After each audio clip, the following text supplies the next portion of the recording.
यूं ही नहीं गिरती हैं इतनी खुशियाँ ज़हन में, यूं ही नहीं गिरती हैं इतनी खुशियाँ ज़हन में, खुद को तपना पड़ता है मेहनत की छाँव तले। लीजिए, हम भी आ पहुँचे हैं जागृति के पास। तो आज हमारे सामने है जागृति अवस्थी, जिन्होंने पूरे इंडिया में महिला वर्ग में प्रथम स्थान प्राप्त किया है। और सबसे खुशी की बात यह है कि मैं जिनकी शिष्या हूँ, जिनकी मैं स्टूडेंट हूँ, वो इनके फादर हैं, जो कि शासकीय होम्योपैथिक कॉलेज में पढ़ाते हैं आज भी। तो दोस्तों, जो मेरा पहला सवाल है इनसे वो ये है कि आईएएस के इंटरव्यू जो मैंने पुराने सुन रखे हैं, उसमें ये कहा गया है कि आईएएस एक प्रोफेशनल जॉब है जिसमें बहुत सारी फैसिलिटीज़ दी जाती हैं। तो वहाँ रहकर आप समाज सेवा का कैसे सोच पाएंगी, और आपने समाज सेवा का कैसे सोचा एक प्रोफेशनल जॉब के साथ साथ? मैम, आईएएस तो पब्लिक सर्विस है, इसको लोक सेवा कहते हैं। वहाँ ये जो प्रोफेशन है वो प्रोफेशन ही यही है कि ग्राउंड लेवल तक सरकार की स्कीमों को, सरकार की सभी नीतियों को अच्छे से इम्प्लीमेंट किया जाए। बिल्कुल बिल्कुल। कोई विशेष प्रयोजन, आपका कोई ड्रीम इससे रिलेटेड?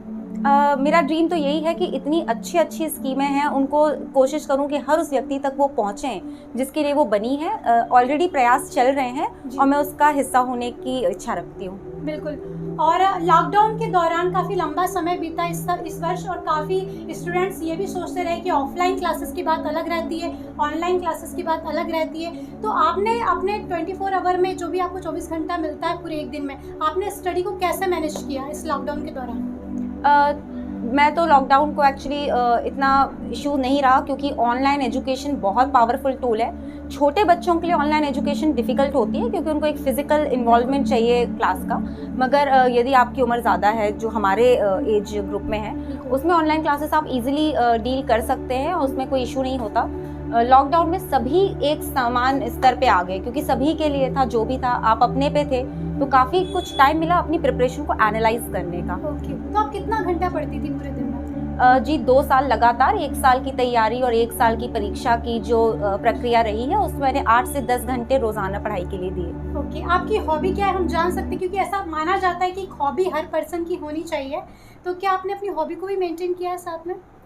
हॉबीज़ मेरी ऑर्गेनाइज करना, छोटे छोटे इवेंट्स, चाहे वो घर पे हों या कहीं बाहर, और public speaking, health recipes try करते रहना।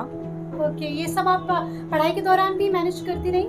बहुत कम, कभी कभी जब ज़्यादा लगता था कि अब नहीं डील हो पा रहा है, तब। ओके। तो आप वीक में 7 डेज पढ़ती थी या संडे भी आपका गैप रहता था? नहीं, मैं संडे को कोई गैप नहीं लेती थी, मैं थ्रू आउट पढ़ती थी। Okay okay. तो एक तरह का पैशन आप में दिखाई दे रहा है, एक तरफ का बोलते हैं ना कि सेल्फ लव जो हो जाता है स्टडी के साथ में। इन्होंने 7 डेज में लगातार थ्रू आउट इन्होंने 2 ईयर्स तक पढ़ाई करी है, और चूँकि इनकी हेल्दी हैबिट्स भी है काफ़ी, ऐसा सुन रखा है हमने। तो एक चीज़ और मैं आपसे लास्ट ये क्वेश्चन पूछना चाहूँगी कि बहुत सारे स्टूडेंट्स इस भ्रम में रहते हैं कि पूजा पाठ करेंगे, व्रत करेंगे, उपवास करेंगे भगवान को मनाने के लिए, है ना? तो आपकी क्या राय है उन इस प्रकार के स्टूडेंट्स के लिए? यही राय है कि कार्य ही पूजा है। अपना काम अच्छे से यदि आप करेंगे तो ईश्वर भी खुश होता है। और व्रत करना या पूजा पाठ करना, आप वो सब पढ़ाई ही है, बस पढ़ाई में लगे रहिए और सारे तप आपके वहीं हैं। बिल्कुल बिल्कुल। आपका बहुत बहुत धन्यवाद, और आपने इतना कीमती समय दिया उसके लिए थैंक यू। एक छोटा सा शब्द है। लगातार मेहनत कर रही है, और जब से पास आउट हुई है, जब से पूरे देश को पता चला है, बिल्कुल भी फुर्सत में नहीं है, फिर भी उन्होंने अपना वैल्यूबल टाइम दिया, उसके लिए thank you very much. Thank you ma'am.